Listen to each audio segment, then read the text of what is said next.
In this video, you will be able to know how to send a message to the old Breakout rooms in the Zoom video.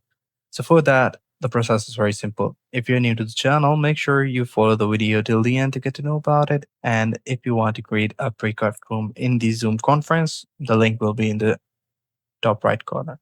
So once you're in the Zoom conference and you are the admin, you are the host, and you have created the breakout rooms, you will see a breakout room option just like this.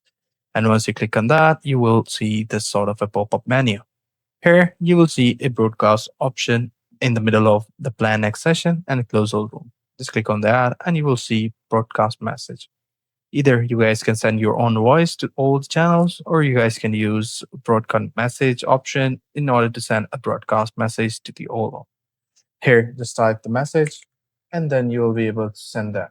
So this is pretty simple. I hope you find this video helpful. If you do, please consider subscribing to our channel. Take care. Bye bye.